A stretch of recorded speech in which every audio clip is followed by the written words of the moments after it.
Namo tassa bhagavata arahata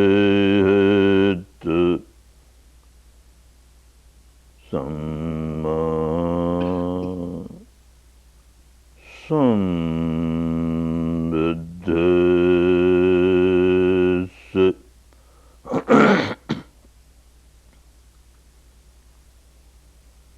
Namo tassa bhagavata arahata samma sambuddhassa. Namo tassa bhagavata arahata samma sambuddhassa.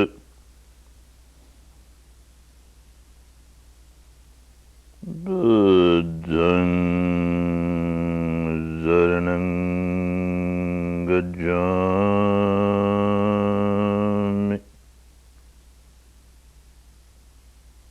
Dhammam saranam gacchāmi. Sangham saranam gacchāmi.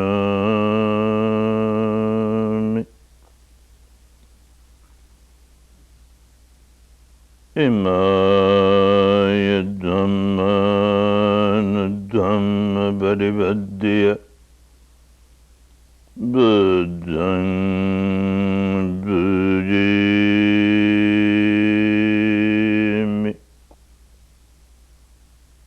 Dhammaṃ pujīmi.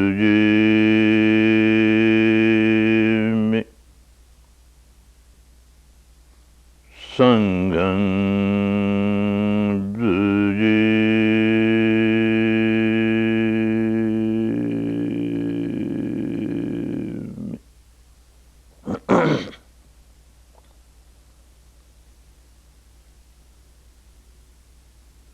Yeca buddhayati taca yeca buddhayanagata paccapannaca ye buddha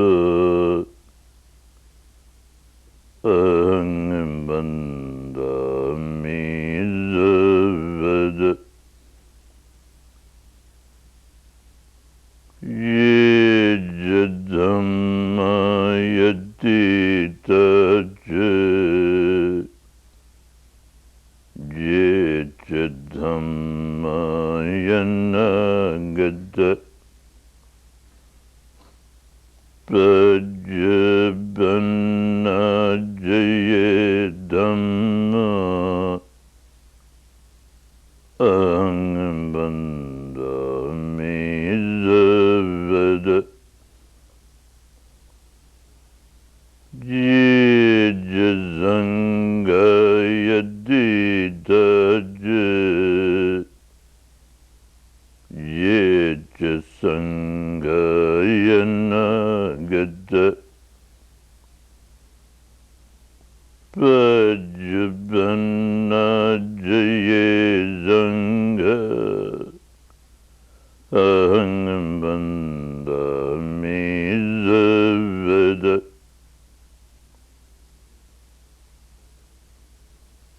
Nadime saranam anyam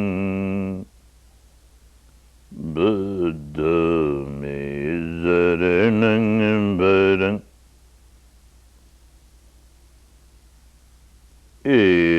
Etina Zajavajene Bhavatame Jayamangalam Nadhime Zarananganyam Dhamma me Zaranangvaram Etina Zajavajene Bhavatute Jayamangalam Nadhime Zarananganyam Sangha me Zaranangvaram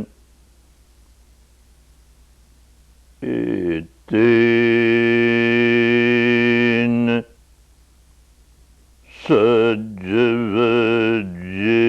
Sajavajene Bhavatu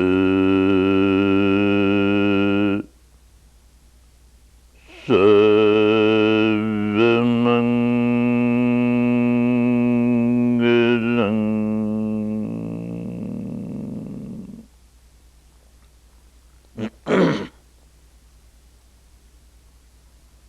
Itipiso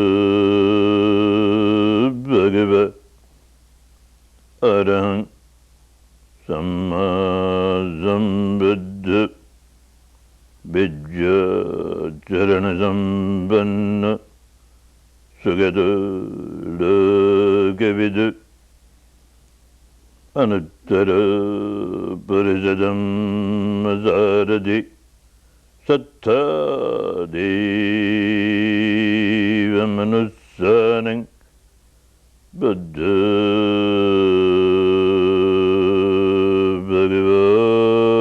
Bhagavati Sakkadu Bhagavata Dhamma Sandidhiga Akaliga Ehipassiga Abhaneyiga Pachatang Vedidabha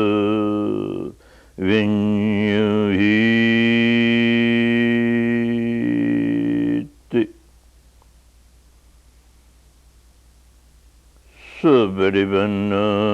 Sabarivanam Bhagavata Zavagasanga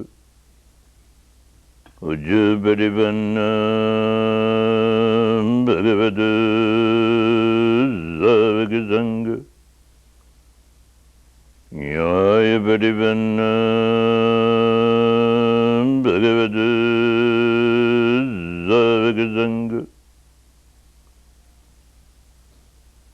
Swamiji Barivanam Bhagavata Zavagasanga Yadidang Jadari Parijayugani Addabarijabhagara Eza Bhagavata Zavagasanga Paneya Paneya Dagineya Anjali Karaniya Anuddarang Punyaketang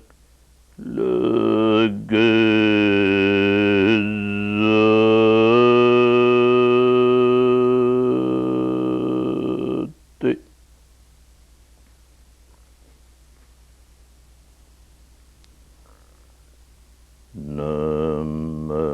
Namaskar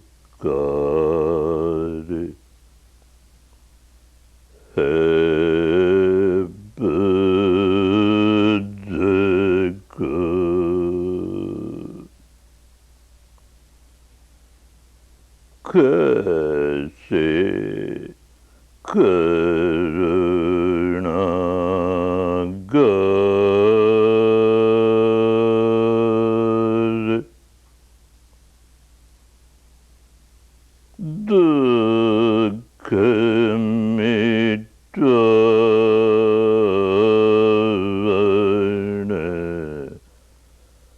Patadiya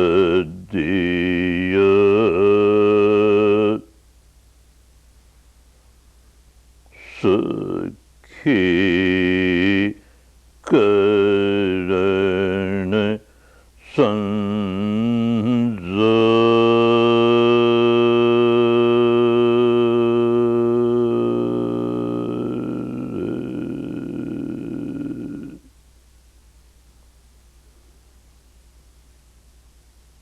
Namaskar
Sant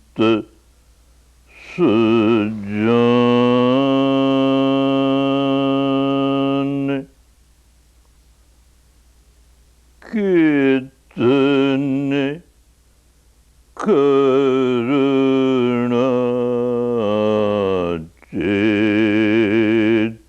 Chittase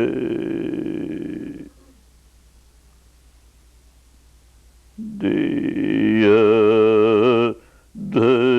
Dharam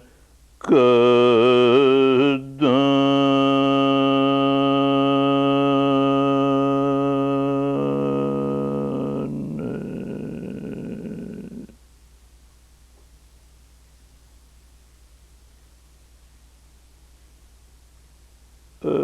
Asa Chakaya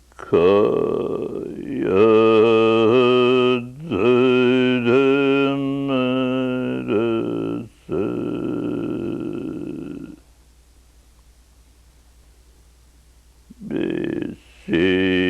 Vishyana Rasana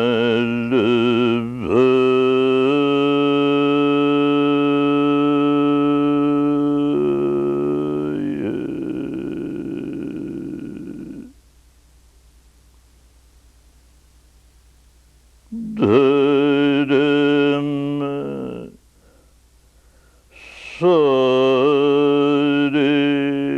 Sariya Sadiya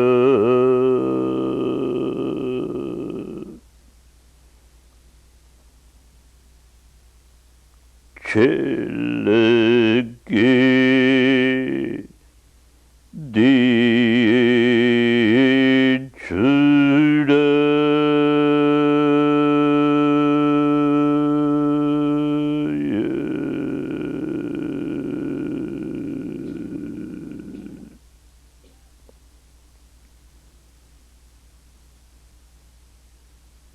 Ram Ram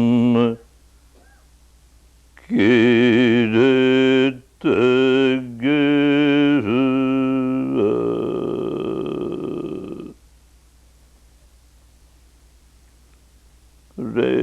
Renana Chukaya Jaya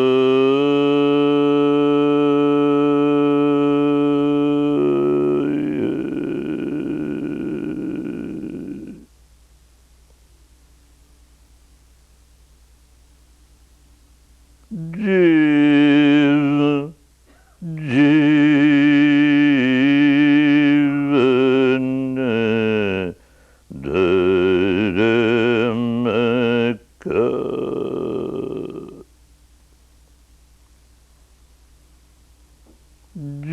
Jiva Jivana Dharamaka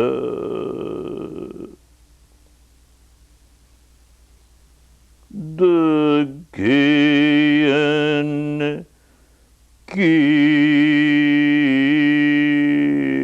Seva Karan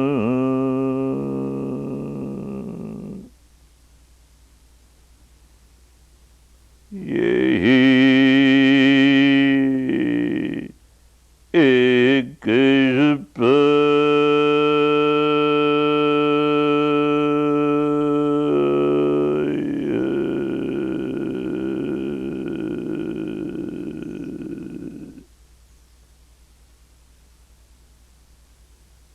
Isa Seva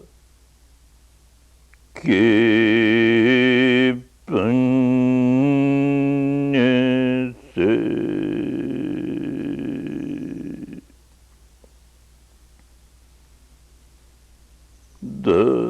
Dharam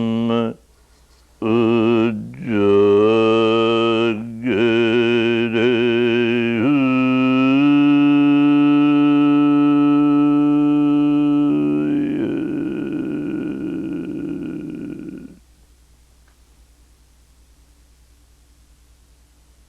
jana jana kahite sukha sade.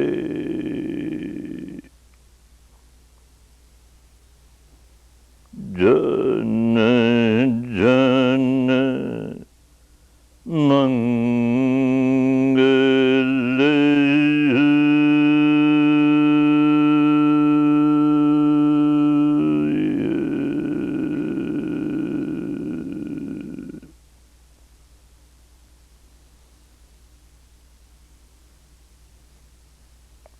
Savaka Mangalam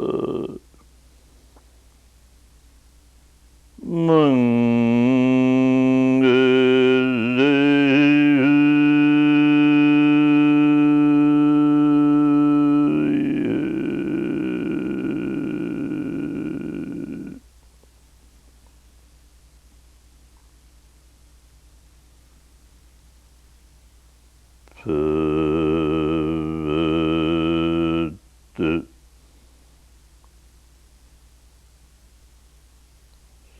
Sarva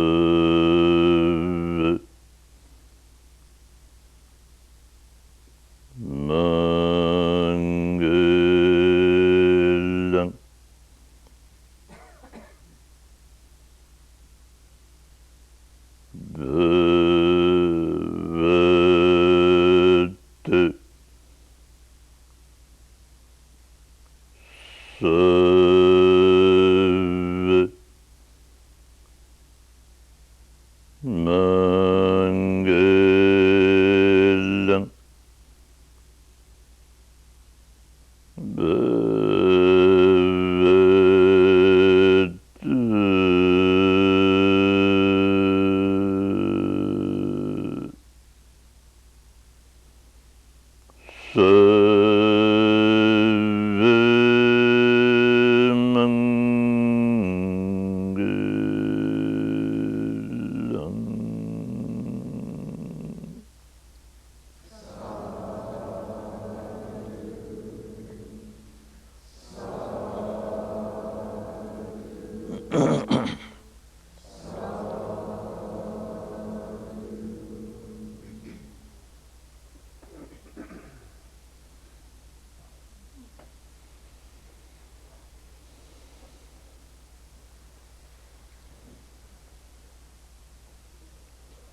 covering one day after the other. One day after the other, we have come to the closing day of the 10 days Dhamma seminar. When you started your work, you surrendered yourself, surrendered to this technique.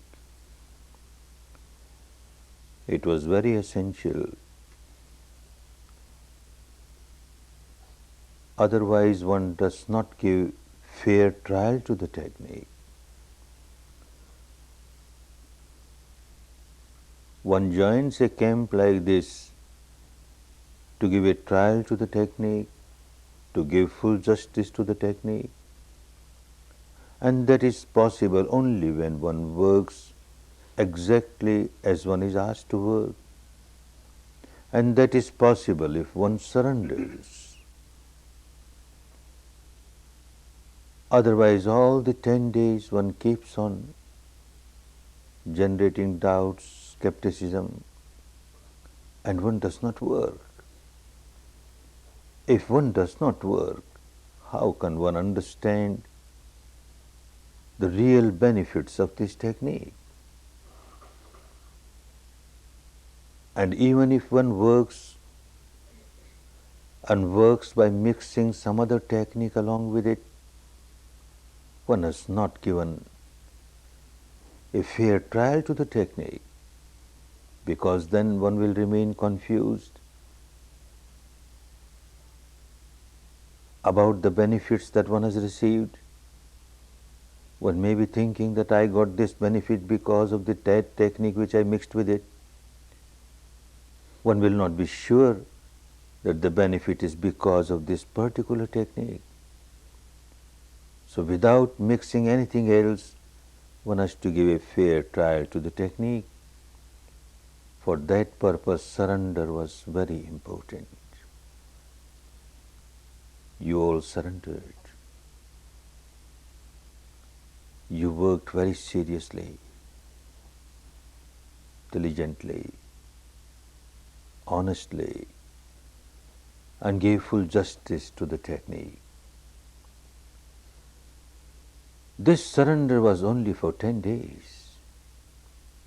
Now 10 days are over. You are your own masters. Dhamma does not want you to depend on anyone. Dhamma always makes you self-dependent, independent.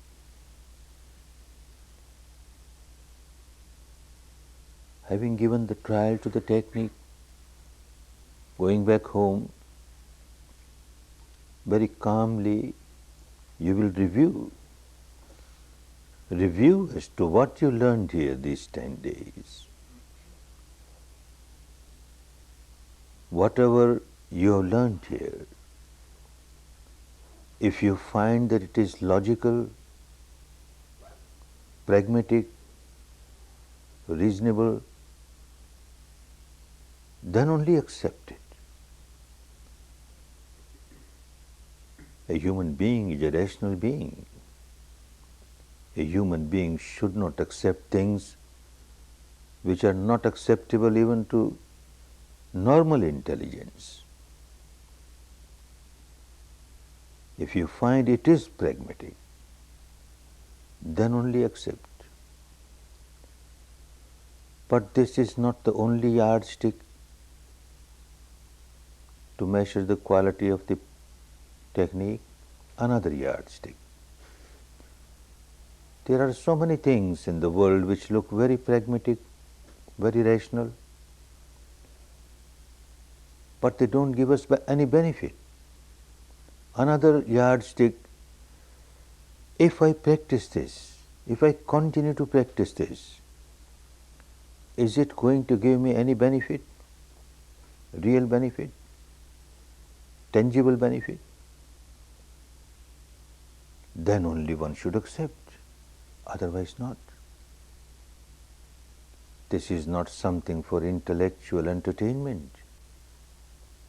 It must give real benefit in life by practicing it. Not only these two, one more yardstick to measure the quality of the technique of meditation. The third yardstick. It looks very logical. If I practice, certainly it will give me benefit. It has given benefit for these 10 days. But by practicing it, will any being be harmed? Will it prove harmful to others? If so, not good. By practicing it, will it also be beneficial to other beings? If so, acceptable.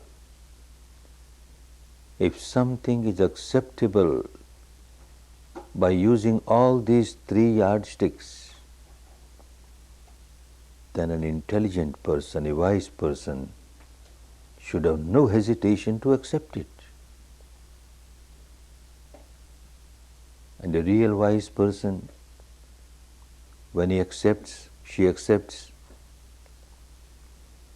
it will not be acceptance merely at the devotional level, emotional level.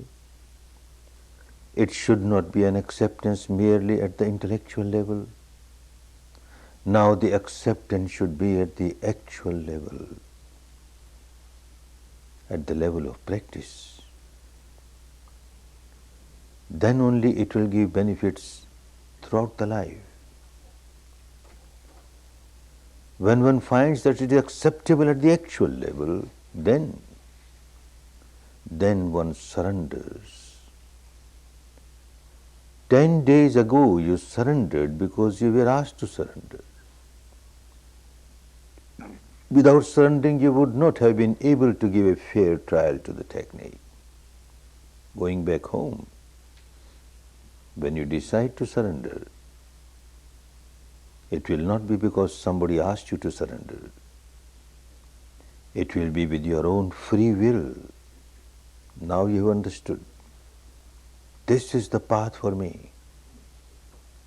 This is the practice for me.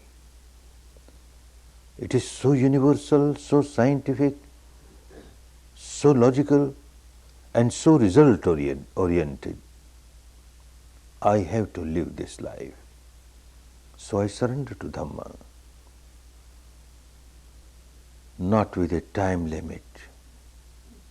Now the surrender will be with a free will, and it will be for the whole life. Whole life I have to live in Dhamma. Dhamma has to become a part of my life.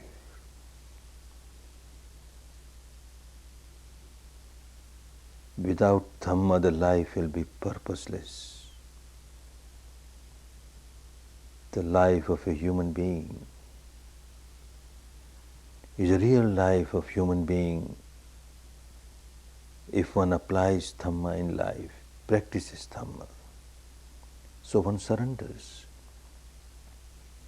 and tries to live the life of Dhamma, life of Shila, morality, life of Samadhi, developing mastery over the mind, life of Panya, developing one's own wisdom to purify the mind, life of Metta, Karuna, love, compassion, goodwill for all others.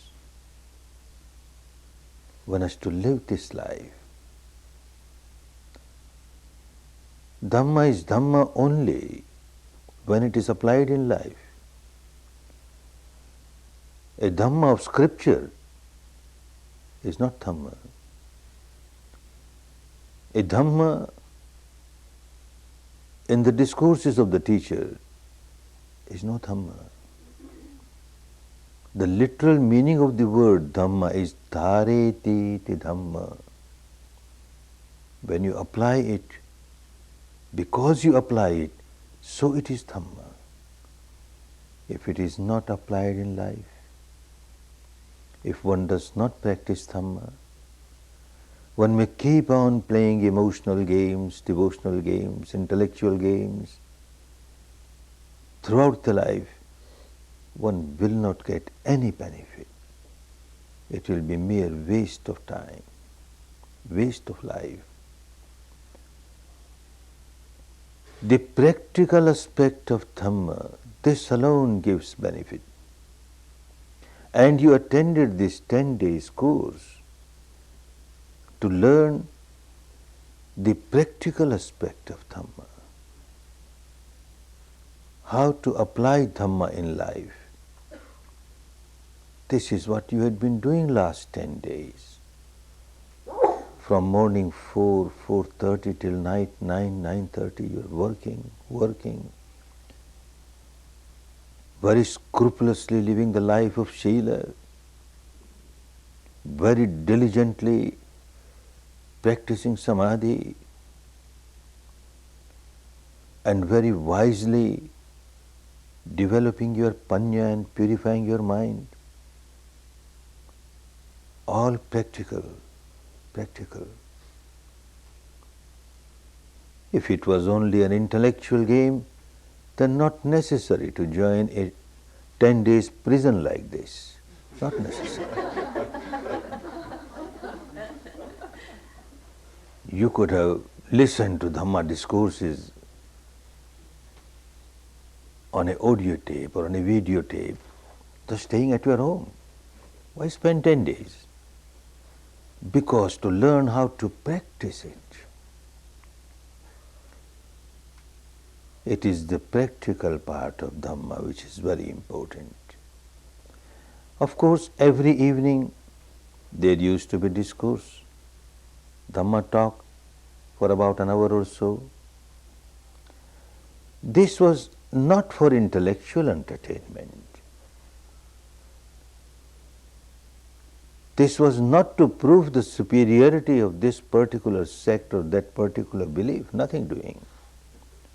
The Dhamma talk was to explain the technique, how you should practice, and why you should practice in this particular way, just to understand that.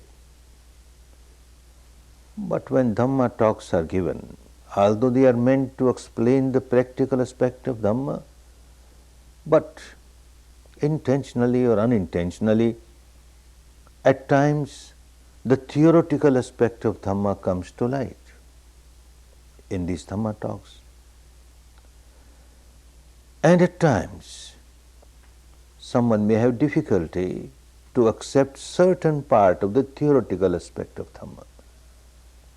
Dhamma is universal. Therefore, people keep coming from different sects, from different communities, from different religions, from different beliefs, from different traditions, having different dogmas. They are all welcome. Because Dhamma is Dhamma, universal. Everyone gets the same benefit. People coming from different backgrounds, sometimes in the first 10 days, they have some hesitation to accept certain part of the theoretical aspect of Dhamma. So far as practical aspect of Dhamma is concerned, I have not come across a single person coming from any community, any country, any tradition, to have any objection. Any religion worth the name cannot have anything against Sila. Every religion will ask us to live the life of Sila, to live the life of morality.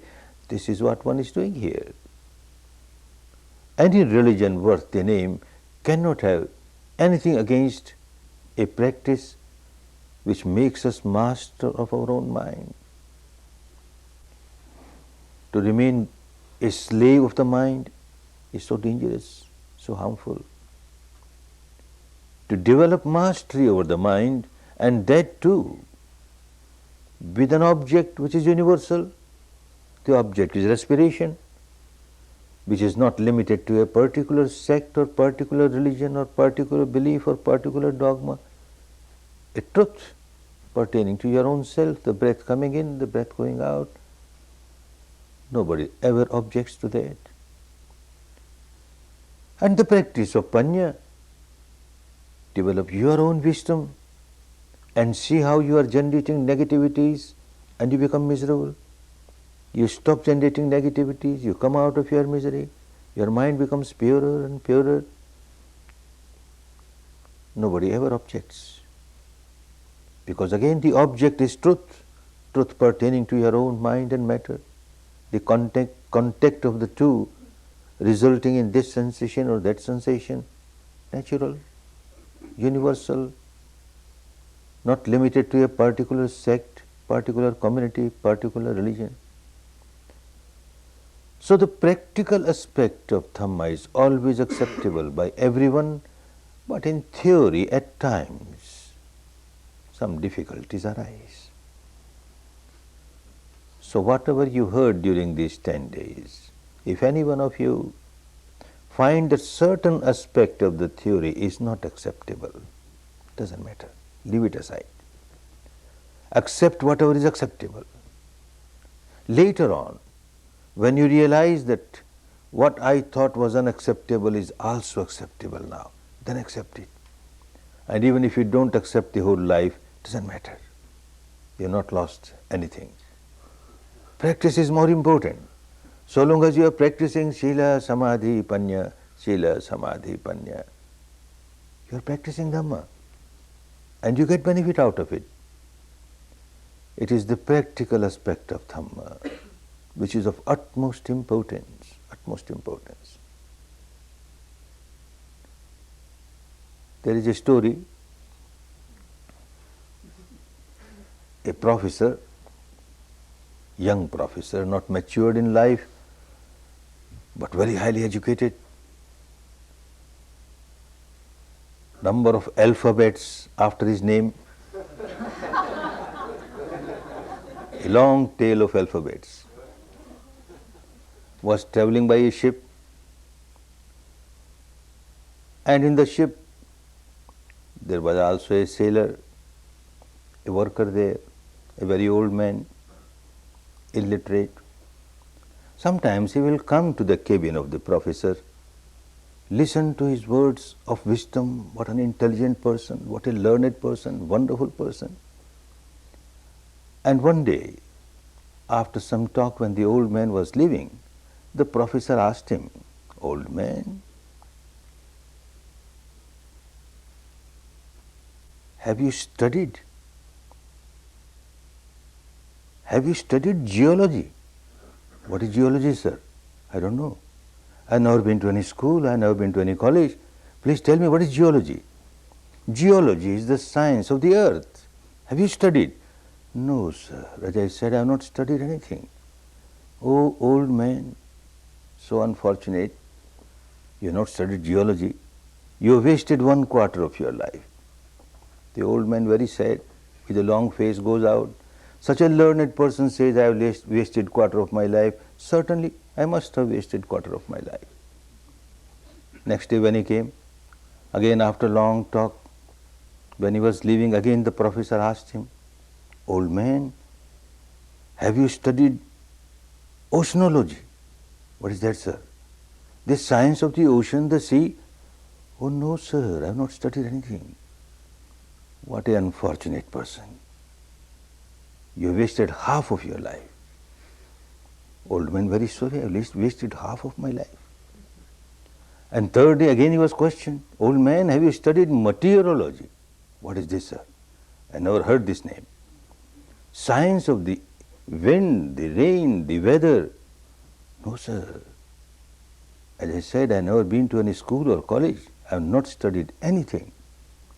"Old man, you are so unfortunate. You have not studied geology, the science of the earth on which you are living.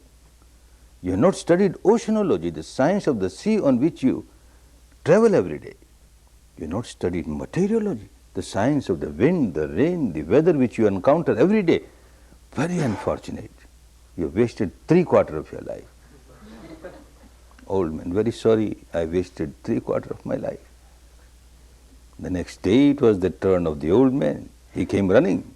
Professor, sir, have you studied swimology?" "What swimology? Can you swim, sir?" "Oh no, old man, I can't swim." "I am so sorry, Professor, sir.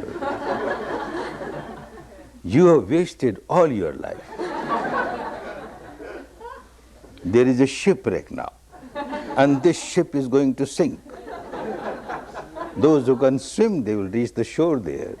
Those who can't swim, I am so sorry for you."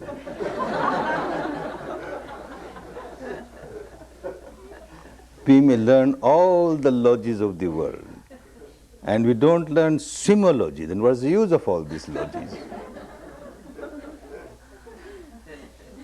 And swimology also, if you keep on reading books on swimology and keep on discussing about swimology without touching the water, then what is the use of this swimology also? One has to learn actually how to swim, because one has to swim the ocean of misery and reach the other shore, free from misery. And this is Dhamma. This is the practical aspect of Dhamma. This alone gives benefit. Mere intellectualization does not help. Mere devotionalization does not help. The actual experience, and these 10 days, this is what you were doing. As I said, the practical aspect is of utmost importance, but in theory, if you find some difficulty, take it out, nothing wrong.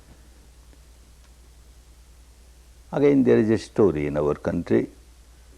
A mother, out of all the love and compassion and goodwill, prepared a very delicious dish for the child.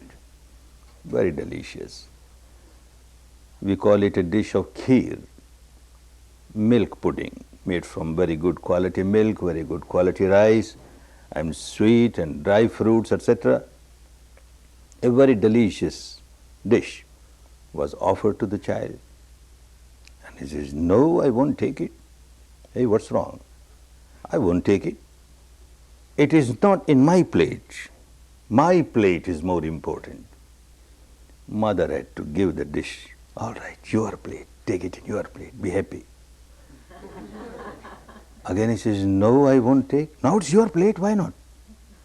"Oh, there is a small black little stone in it. I can't take it. It is not black stone. It has its own taste. It is cardamom. You try, it is so good." "No, I can't take it. There's black stone in it. There's black stone in it." Poor mother, what she will say? She says, "All right, if you think this is black stone, take it out. Enjoy the rest. Later on, when you realize that this is also tasty, then enjoy it later on. But now take it out. Enjoy the rest." The mad child will throw away the whole plate. There was a black stone in it. There was a black stone in it. So don't throw away the entire theoretical aspect of Dhamma. Whatever you find black stone, take it out. Enjoy the rest.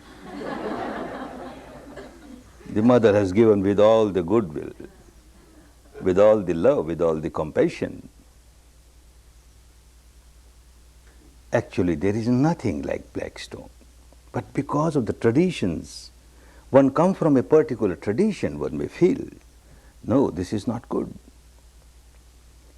First thing, it must be in my plate. That means the terminology, the words must be the same as used in my tradition. Otherwise, I can't accept. All right, your terminology. Dhamma is Dhamma. Terminology doesn't matter so long as you understand the essence of Dhamma. And then any difficulty in the theory, take that out and later on you accept it. But the practical aspects, nothing has to be taken out. Shila, Samadhi, Panya, nothing has to be taken out. Practicing here for 10 days, you took just a very tiny step. Path is very long. That has to be accepted. It's a very long path. A lifetime job. Maybe a few more lives. It is a long path. But however long the path may be, the longest path starts with the first step. One was not taken even the first step on the right path, there is no hope for this person to reach the final goal.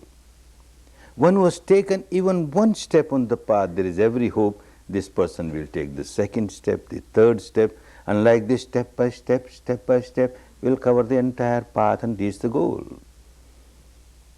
You are fortunate, you have taken the first step on the path. And I am sure step by step, you will keep on marching on the path and reach the final goal. First step is a very tiny step, but very valuable step, very valuable.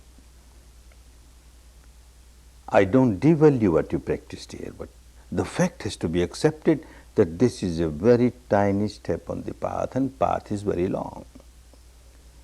It is like you have planted a seed. A seed planted in a very fertile soil. The soil is fertile, there is no doubt about that. Otherwise, it would not have come to take seed here. You have your own paramis of the past which brought you here. The seed is planted. However good quality the seed may be, however fertile the land may be, yet if proper service is not given to this plant, this seed, one does not get fruits. A small little plant has sprouted out of this seed during these 10 days, and now you have to serve it. Like an experienced gardener gives all service to small nursery. This is a small nursery now. You have to keep a fence around it, so that a kettle may not come and eat it away. You have to give proper water at proper time, proper sunshade, proper sun at proper time, so that it grows. It grows, it grows. It will grow in a huge tree with thick trunk, deep roots. Then it will not require any service. No gardener takes care of a huge tree with thick roots, deep roots and thick trunk. Not necessary. On the other hand, this very tree, which took so much service, starts giving us now. Whatever it produces for us. All the flowers, the fruits, the shade, everything is for us, for us. Similarly, this tiny little plant of Dhamma, which has sprouted out during these 10 days, you have to take great care of it at the initial stage. You have to keep a fence around it so that the kettle may not come and eat it away. You have to give proper water at time, proper time. All the service necessary. And when it grows into a huge tree, then no service necessary. It will start serving you in every aspect, every way. What fence? Which kettle will come and eat it away? Going back home, you will meet your relatives, your friends, members of your community, of your society, and certainly out of inquisitiveness they ask you where you went, what you did. And Dhamma is your open book, no secrecy. You will tell, I did this, I practiced this, I practiced this. And someone, a very confused person, will say, oh, but this is not our religion. This is not our religion. It is so dangerous to practice somebody else's religion. Better die in your own religion, then practice somebody else's religion. And you will get frightened. And you stop meditation. Oh, the kettle has eaten away the plant, gone. You keep a fence. What fence? You tell this person, well, look, whatever I am practicing is within this fence, not beyond the fence. And within the fence is Sila, morality. If I live the life of morality, what objection you have got? How I am harming you, or how I am harming the tradition? No harm. Within the fence is Samadhi. I am trying to be master of my own mind. I am trying to concentrate my mind with the help of respiration. What objection? There can't be any objection. Within the fence is Panya, wisdom, to eradicate impurities of the mind, to come out of the complexities at the deepest level of the mind. What objection? And within this fence is developing the good qualities of love, compassion, goodwill, service to others, selfless service. What objection? Nobody can object. Your plant is saved. No kettle is eaten up, and it will keep on growing. But you have to water it every day, morning and evening, 1 hour in the morning, 1 hour in the evening, minimum. You have to water it. A new student sometimes feels very hesitant. 2 hours of my day? I am such a busy person. How can I spare 2 hours every day? Oh no, this is too much. Initially, it looks too much. It is not too much. For the first 1 year, you have to take a very strong adhitthana, strong decision. Let me lose anything at the mundane level, I don't care. But I will practice every day, morning and evening, 1 hour. And you won't lose anything. This is only to have a strong decision, adhitthana. Initial difficulties will be there. Like coming to a course, on the 4th day you are given adhitthana. For 1 hour you don't change your position, your posture. So much difficult. And practicing within 10 days, you start sitting easily. So also, initially you will have difficulty, how to spare 1 hour in the morning, 1 hour in the evening. But having this strong determination, within 1 year you find it becomes so easy. and after that it becomes so easy in life. It won't take even 1 year to realize that it is so easy. You will start understanding that I am not wasting 2 hours of my life, 2 hours of my day, every day. Your capacity to work will increase. Your time given to sleep will decrease. Those who are accustomed to sleep, say 8 hours every night, will now 7 hours, enough. Those who sleep 7 hours, they will find 6 hours, enough. Those who sleep 6 hours will find 5 hours, enough, not necessary. So 1 hour you can easily take out of your sleep. And even when you get awakened, are you really awakened? Lying here lazy, lying there lazy, so much time is wasted in that. With a Vipassana, for a Vipassana meditator, every moment is so valuable. Can't afford to waste time. You will be active. As soon as you wake up, you are active with your responsibilities, with your daily responsibilities. And the capacity will certainly increase. Anyone in any profession, any means of livelihood will find that the capacity to work has increased so much. Before practicing Vipassana, if one used to work 8 hours per day, at the end of 8 hours one felt so exhausted, so tired. Practicing Vipassana morning and evening, whatever work one used to finish in 8 hours, now it is over in 7 hours, in 6 hours, and yet feels so fresh, feels like working more. The capacity increases. Case of my own teacher, Siaji Ubakin, a wonderful person. When Burma became independent, he was made the first accountant general of Burma. He was born in a very poor family. The family had no money to give him higher education.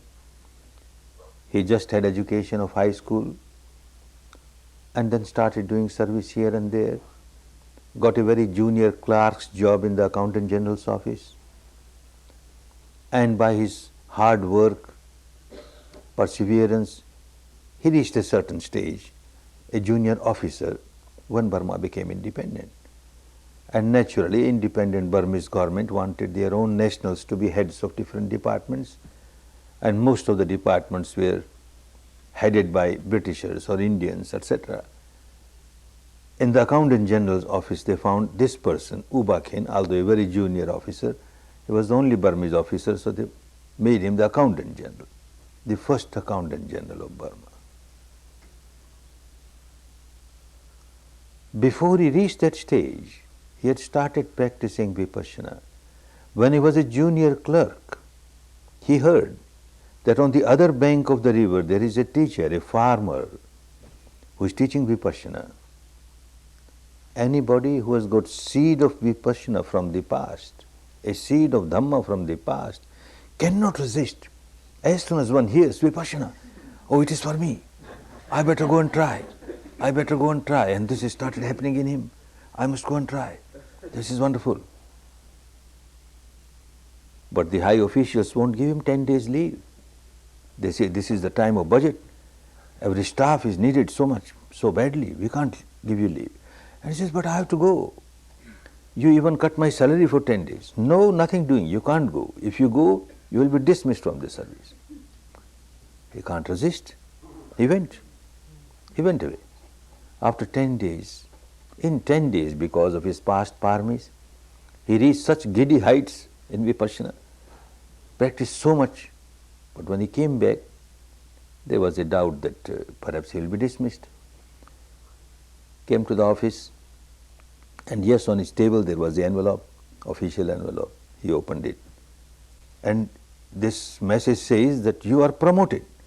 Now you have become the superintendent of the office, chief superintendent. Your salary goes 50% high. This does not mean that everyone who have come here will get a letter of promotion going there. Who knows, there are cases, people keep on writing me that after coming back from the course I got this, I got that, but this is not a guarantee. It happens in different cases. It happened in the case of Ubakin, and then he kept on getting promotion after promotion. He became accountant general of Burma. And the Accountant General's office, like many other offices, lot of corruption, lot of bribery. People who are to take their legitimate money from the government and the application is filed there, certain percentage was deducted and was distributed right from the Attorney General to the Accountant General to the peon. They are so good at accounts, so they know what proportion who should get. Now Uba Khen is Accountant General, such a Dhamma person, not possible. And he was a very strict disciplinarian. He issued an order that any application comes to the office, the concerned person must give a decision within 48 hours. If there is a complication, one cannot take a decision, bring it to me. I will take decision. One is not taking decision, not bringing the case to me, has bad intentions. He will be dismissed. But that alone did not work. It was Dhamma. In his office itself, he started teaching Vipassana. He went to the Prime Minister and told him, "Sir, you made me Accountant General, good. But look, there is so much corruption everywhere. And unless people practice Vipassana, they can't live a real moral life, a good life. Permit me to have one room where a few workers of this office every month take a course of 10 days. The Prime Minister was also a very good dharmic person. He wanted the administration to become very pure, good. He says, all right, go ahead. And every month there is a 10-day Vipassana course in the office of Accountant General. And that started giving result. In a few years' time, it was a talk of the town that in Accountant General's office there is no more bribery, no more corruption. And the Prime Minister calls Uba Khen. How is it? But is it good or bad? It's very good, Uba Khen. But I want this to happen in other ministries, other departments. Look, that department, this department. Sir, I am a civil servant, you transfer me there. I will start working the same thing there also. Oh, no, no. If I transfer you somewhere, then again this department will sink. So you be here.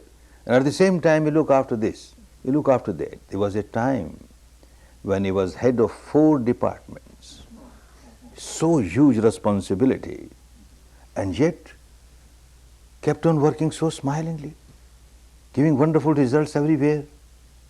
It was said about him that in whichever department he will go for 1 hour or 2 hours or 5 hours, and any number of files that will come, any number of cases that will come on his table, when he leaves that office, not a single case is there on the table. He gives decision on every case, however complicated it may be.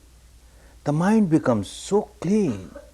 Any problem, you can go to the depth of the problem and give a quick result and right result. The capacity increases manifold, manifold. One works so much. Vipassana does not make one inactive. One becomes so active, capacity to work so much. People keep on asking me that this teaching is not to crave, not to have attachment. Without craving, without attachment, how can we work? How can anybody work?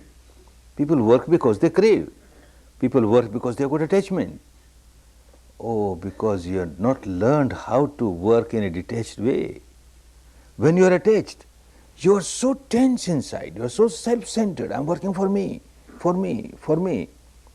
And once you become detached, all tension goes away. Now you work. Although you work for your own livelihood, for those who depend on you to serve them, but then a bigger outlook is there. What am I working? I am working for others also. Look, so many people are getting benefited. So many people are getting... Your mind is not narrow now, it is so broad. Capacity to work increases. All the tensions go away. Mind is so clear, so tranquil. You make good decisions, right decisions, quick decisions. If this happened only in one person, Uba Khen, perhaps people will say that it was some miracle. It happens to so many. Students keep on writing me, my own experience is there, and students keep on writing me that when I have started practicing Vipassana every day, morning and evening, the results of my profession are coming so good. I live such a peaceful life, such a harmonious life, and I am so successful in my mundane life also. Dhamma is for both mundane as well as supramundane. Therefore, giving 1 hour in the morning and 1 hour in the evening, you are not wasting your time. For first year, all those who live practicing Vipassana daily, they live during the first year. Those who maintain for the first year, they maintain easily for the whole life. That is why I say, have with adhitthana, a strong determination. For 1 year, whatever happens, I will practice morning and evening. Any time that suits you, which is suitable to your daily program, stick to that. It will be helpful. Any place that suits you, stick to that. On that place, maybe just 2 feet by 2 feet your seat where you sit and meditate, no other activity should be done there except Vipassana, then you will grow vibration there. Later on you will start feeling good vibration where you daily meditate on the same seat, like you get good vibration coming to a center like this where people only meditate Vipassana, no other activity. Similarly, in your house also, if you have a place where no other activity is going on, just meditation, and meditation also pure Vipassana, nothing else added, you start getting very good vibration there. Same time, same place is very helpful, but it is not absolutely essential.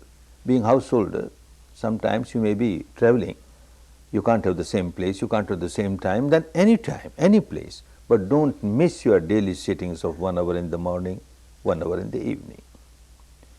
Besides that, although very little, just 5 minutes, but I have seen it gives wonderful results. When you go to bed, lying down, closed eyes, you feel sensation anywhere, anicca, anicca, anicca, at least 5 minutes before you sleep. And morning as you wake up, you must wake up and it will become a habit. You will wake up with the awareness of anicca, anicca. You sleep with the awareness of anicca, anicca. You wake up with the awareness of anicca, anicca. Just 5 minutes, good enough. You will find whole night this mad mind, the unconscious mind which keeps on craving aversion, now got a wonderful job. Anicca, anicca, anicca, whole night will be feeling anicca everywhere. It gives wonderful results. Don't miss that. Every day, morning and evening, 1 hour, 5 minutes before bed and 5 minutes when you awaken. Besides that, wherever it is possible, wherever in a village, in a neighborhood, in a town, in a city, where you have a few meditators, Vipassana meditators living together, and you can find a place where at least once a week you can join together, sit and meditate Vipassana. A joint meditation once a week is very helpful, but that is wherever it is possible. Say whole week there was some storm in your life and you could not meditate properly, not even Anapana. You can't feel any sensations, your mind is so unbalanced. And then at the weekend, you sit with a few Dhamma brothers and Dhamma sisters, the atmosphere gets charged with the vibration of Vipassana, and your battery gets charged because of that, and you can practice very well, and the whole week, next week, you are strong enough. So this weekly sitting has given wonderful results in many cases, but that is wherever it is possible. Those who live near, and if they can afford, they can come to a center like this. Those people who live near the center, they take advantage of the center. Besides this, again, unavoidable is a 10 days retreat every year. If you really want to get established on the path, if you really want to see good fruits of it in your daily life, that once a week, once a year, a retreat of 10 days is absolutely essential. You can join a camp like this wherever there is a center or wherever other camps are being organized. You don't have such facility, you are living somewhere far, then you can have your own self-course for 10 days. Now you know the technique very well. Just have a room where you can live secluded from others, and there must be somebody who can give you your morning breakfast and 11 o'clock meal. And the same timetable, the same procedure, the same technique, you start.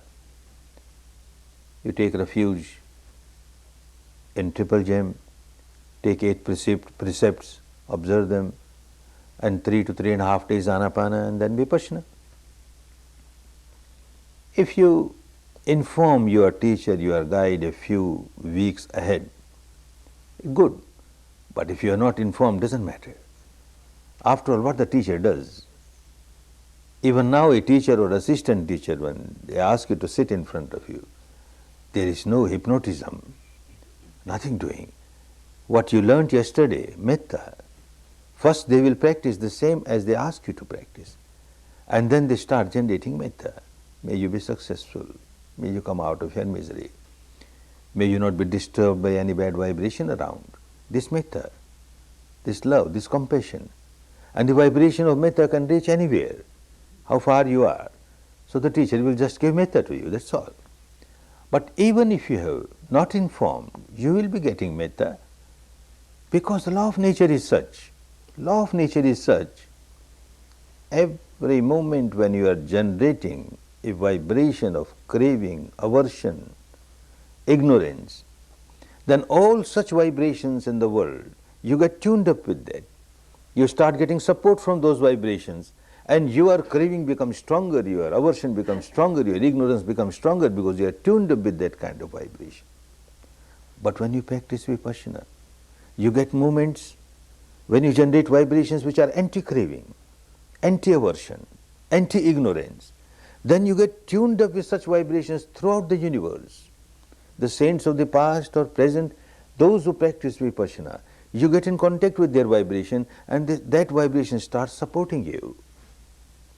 The Dhamma starts helping, provided you work in Dhamma. If you don't practice properly, then you can't expect the results. These things which are least, minimum, and are most essential, morning and evening 1 hour, 5 minutes in the night, morning, early morning 5 minutes, wherever possible 1 hour weekly, but 10 days every year must. But more than that, if one gets more time, there is no restriction, more time. When you are busy with your daily responsibilities, in your profession, in your livelihood, whole attention must be on your work. This is your Anapana, this is your Vipassana, all attention on your work, so that you get good result in your work, in your mundane field. But whenever you are free, even during your daily work, you find that 5-10 minutes you got no work, all right, you are relaxing, open eyes, your mind inside, anicca, anicca, anicca, you become very fresh and again start working. Or somewhere you have to wait maybe half an hour or 1 hour, you got no work, and if you are not a good Vipassana meditator, you start boiling, why I have to wait here, and you generate negativity. Now instead of that, you will say, be happy, if I have to wait, I have to wait. All right, I got this opportunity now, anicca, anicca, anicca. You remain so calm, so tranquil, so balanced. Make use of time. Whenever you find you are free, practice Vipassana. Whenever you find you are busy, then be with your work to get good results. Like this, although you have taken a 10-day course in the year and you find you got another holidays, 5 days are there, take a short course, 5 days course. People come to such centers for 2-day courses, weekends. They come Friday evening and go Monday morning. They worked here. They get benefit out of it. So make use of your time. Human life is such a valuable life. Why valuable? Because to purify the mind, to liberate the mind from all the impurities, this can be done only by a human being. Nature has given this wonderful faculty only to human being. What you have started doing, observing the reality inside, making an analytical study of mind and matter, understanding how the misery arises, the defilement arises, how it tries to overpower you, how you can come out of it. This kind of work an animal cannot do, a bird cannot do, a reptile cannot do, an insect cannot do. A human being has been given this facility, this faculty by the nature, or if you want to call the God Almighty, and if you don't use this wonderful faculty given to you, then there is no difference between a human life or a non-human life, makes no difference. You have to make use of the human life by using this wonderful faculty of self-observation, truth observation, and coming out of all the miseries. So whenever you are busy in your mundane life as a family person, then you give all your attention to that, but whenever you have time, give attention to this process of purification, process of liberation. Daily sittings. When you take a short course of 5 days or 2 days, then 1/3 of the period must be given to Anapana and 2/3 to Vipassana. But in your daily sittings, just 1 hour is there, morning 1 hour, evening 1 hour, not necessary to give 1/3 to Anapana and 2/3 to Vipassana. Vipassana will remain the main technique. But Anapana should be used as and when necessary, as much as necessary. Any day when you sit for meditation and you find your mind is very agitated, then do Anapana, practice Anapana, 5 minutes, 10 minutes, 15 minutes. If it's very agitated, maybe whole hour, doesn't matter, next sitting will be all right. Make use of Anapana whenever it is necessary. You started your Vipassana very well, in the midst of the hour, some storm arose, and again you need Anapana, start Anapana. So Anapana should be used as and when necessary, but otherwise Vipassana. When you practice Vipassana, I keep on reminding, don't start playing games of sensation. Otherwise, you are going in totally opposite direction. If you get pleasant sensation, a free flow, and you feel very elated because of that, you start generating craving and clinging towards it. If you get again gross sensation, unpleasant sensation, you generate aversion towards it, then it is not Vipassana, it is totally against Vipassana. Understand whatever arises, keep on understanding its characteristic is anicca, anicca, anicca. I have to come out of the old habit of craving, I have to come out of the old habit of aversion, not merely at the surface level of the mind, not merely at the intellectual level. I have to come out of it at the deepest level of the mind, which is called the unconscious mind, which keeps on feeling the sensations and keeps on reacting with craving and aversion. This is what I have to break. And if I multiply the same habit, I am not getting benefit of Vipassana, it is not Vipassana. If you keep on understanding that, you will practice properly and you will get good results. And also see that your practice every day should not become mechanical, moving from head to feet and feet to head, like you count your rosary and you forget what you are doing. This should not become mechanical. Whenever you find it is becoming mechanical and you are forgetting everything about anicca, everything about your craving, aversion or equanimity, then change a little, come back to Anapana. If you are moving fast, start moving slow. If you are moving slow, start moving fast, or start moving this way, this way. Come out of the monotony and don't allow it to become mechanical. The main purpose should always be clear in your mind that I am doing this exercise every day, morning and evening, to change the habit pattern of my life. When I remain slave of this habit pattern and I keep on generating craving, aversion, it's a big misery for me, very big misery. I have to come out of my misery, and when I become miserable, I make others miserable. So I should not become an instrument to make others miserable. So that point should be very clear, that I am practicing this not as a rite or a ritual or a religious ceremony, nothing doing. This is a mental exercise. As we do physical exercise to keep our body fit, sound, healthy, strong, so this is a mental exercise to keep the mind healthy, strong, sound. With this understanding, keep on practicing and get best fruits of Dhamma. A wonderful Dhamma, a wonderful technique you have got now. Make use of it and see that you not only retain it, you multiply, you grow in Dhamma, grow in Dhamma. There is a story back in our country. Last 10 days you have been hearing many stories, listening many stories. Perhaps your teacher is an addict of telling stories. And you are also getting addicted to listening to stories. So before we part, one more story. An old man in our country, a very rich man, he became widower. The old lady passed away. And in our country, and perhaps here also, the housewife is the owner of everything, money, jewelry, property, everything. She keeps the bunch of the key. Now the old lady has gone, and it was a joint family. He had 4 sons or 4 daughters-in-law. He can't give this bunch of key to everyone. He has to choose one. So he calls them.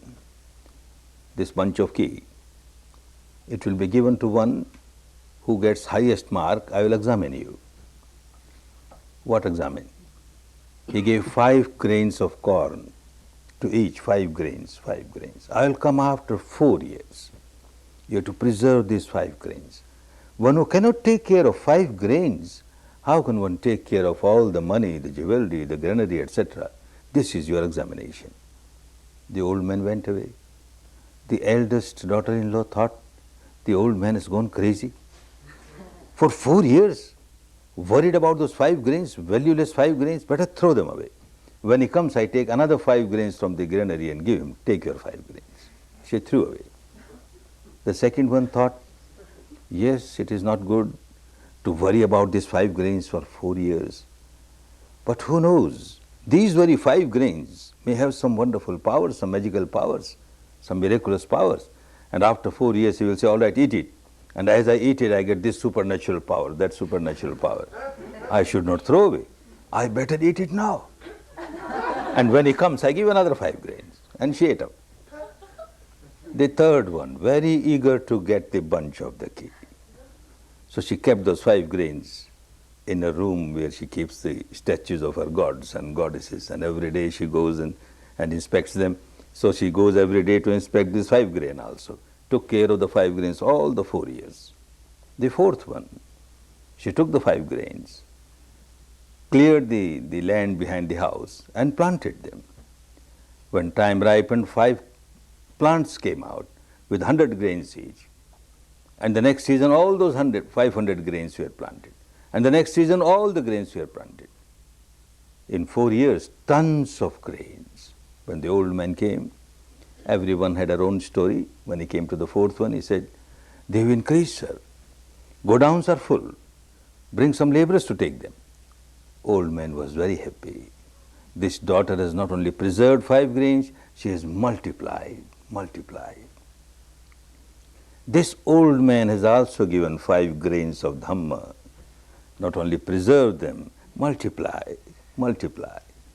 And I don't carry away with me the bunch of key, it is with you.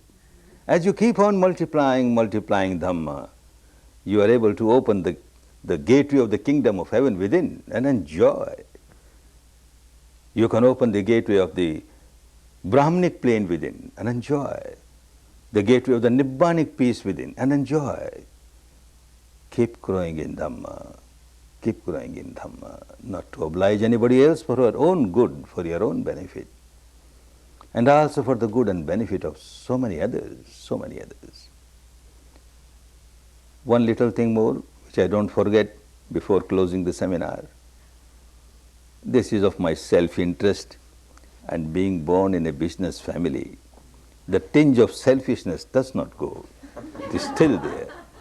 What self-interest is there? There is a tradition, a belief in our country, and I have been hitting hard at many of the traditions, but I don't hit this particular tradition. I like it very much. The tradition is that if you learn any art, any technique from any teacher, and you don't give proper remuneration, we call it dakshina, guru dakshina, you don't give proper fees, proper remuneration, that technique will not work for you. I like this very much. This is wonderful. Everyone who comes to a course just to develop one's own parami, everyone gives some donation or the other, but that is for the coming students. That is for the facility of the coming students. What the teacher gets, and teacher must get something. A fat feast for the fat teacher. What fat feast for a fat teacher? Every day, morning and evening, when you meditate Vipassana, and at the end of your sitting, when you say, I share my merits with all, you may remember me. If you don't remember, it doesn't matter. When you say, well, all beings share my merits, may all beings be happy, this is one amongst all beings. And your metta will be coming to me. This is your feast. Every day, morning and evening, you don't give this feast, the technique will not work for you. Keep giving your feast, Dhamma is so wonderful, such an invaluable jewel. It is because of some very good fortune, because of some very good karma of the past that one gets pure Dhamma.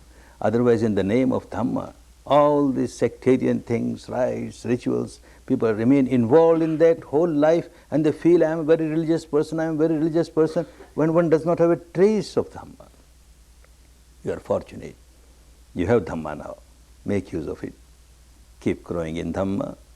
Keep growing in Dhamma for your good, for your benefit, and also for the good of and benefit of so many others, so many others.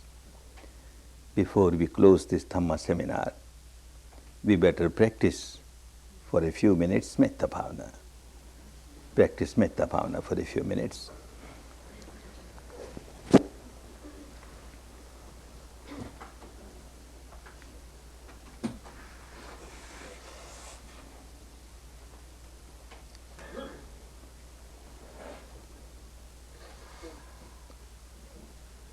Better share your merits with all beings. Whatever merits you have acquired during these 10 days, and you have acquired enormous merits during these 10 days. Better share these merits with all beings, all beings. Share your peace and harmony with all beings, all beings.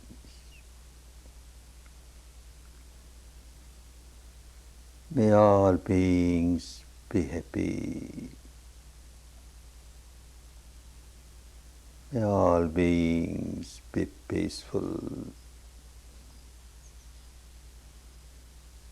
May all beings be liberated, liberated, liberated.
Servisu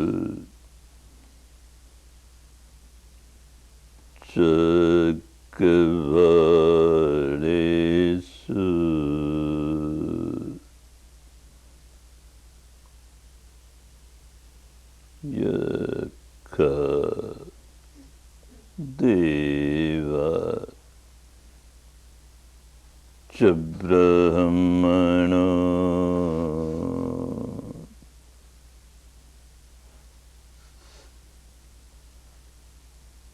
Yangam Mehikatang Punyam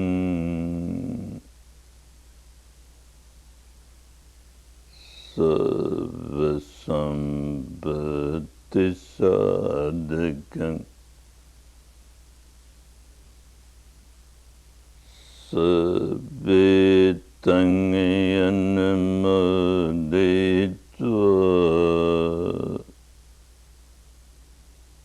Samaga Sasanerata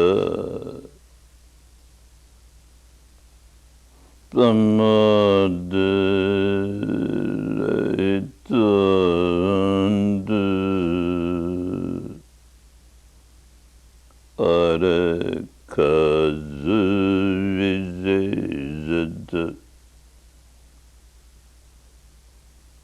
punyam bhagyamidang janyam samanganda dhammakaridam anamadanda tanzambe medine chadu sakege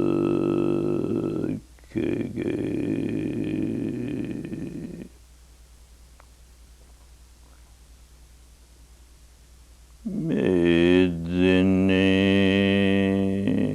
chadu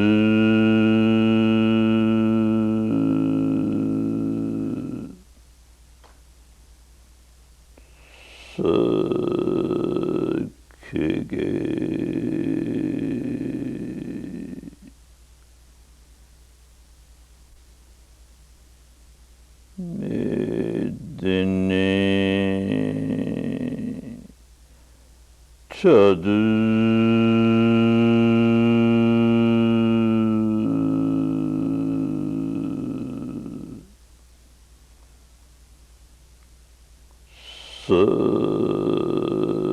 sakege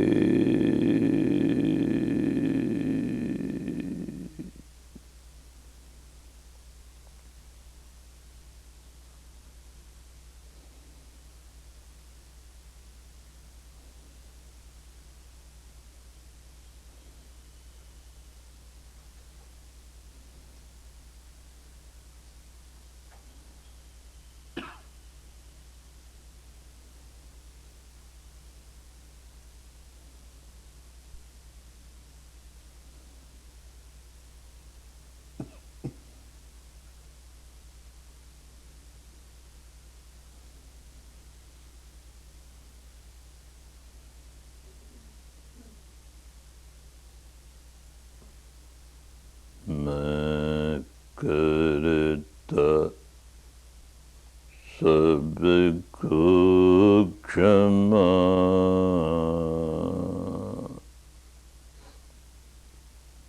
kare mujhe sabko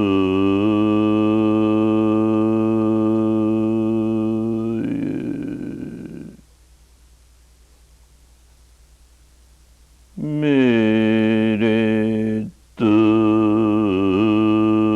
save mitre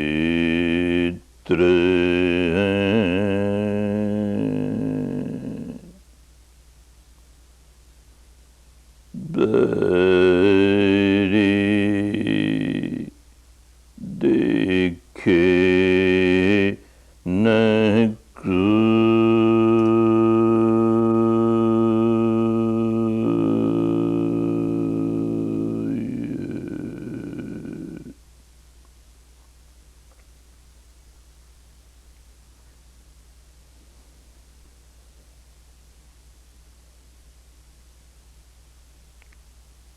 I pardon.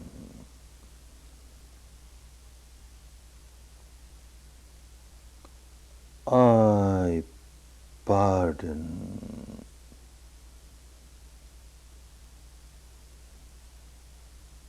I pardon all those who might have hurt or harmed me, knowingly or unknowingly,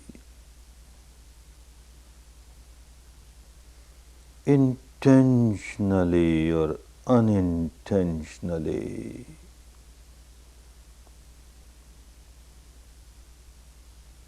By their deeds of body,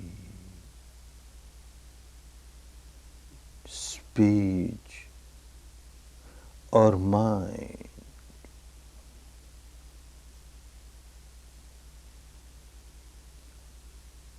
I seek pardon.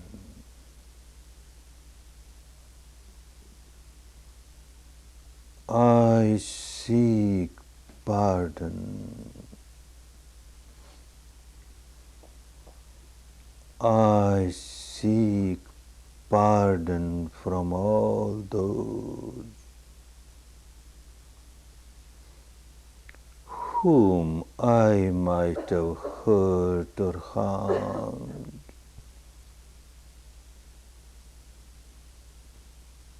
Knowingly or unknowingly.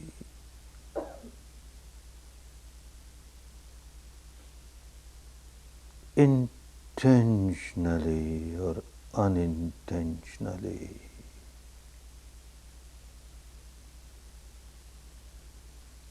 By my deeds of body, speech, or mind.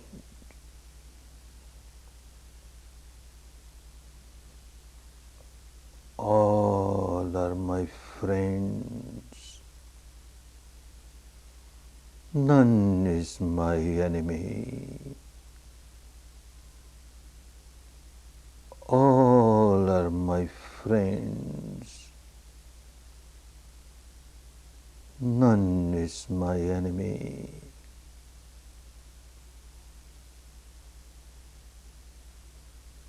May all share my merits, my peace, my harmony, my Dhamma.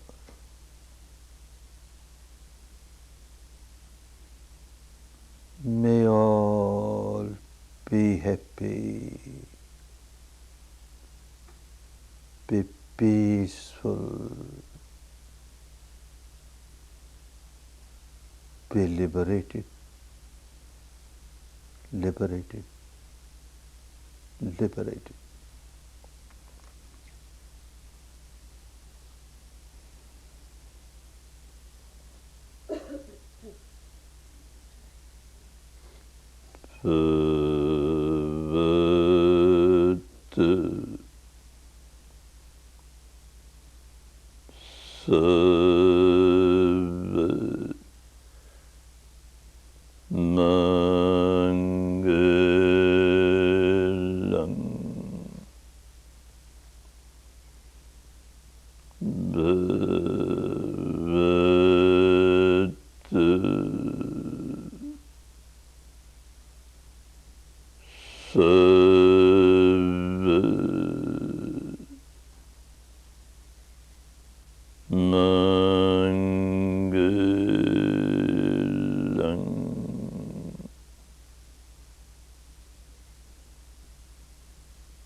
नमन करें सब धर्म को,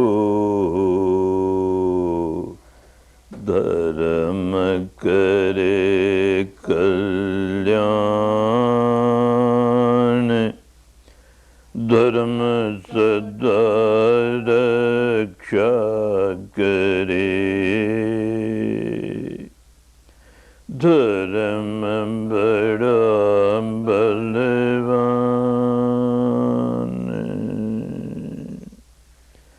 नमन करें सब धर्म को, धर्म करे कल्याण धर्म सदा मंगल करे धर्म बड़ा बलवान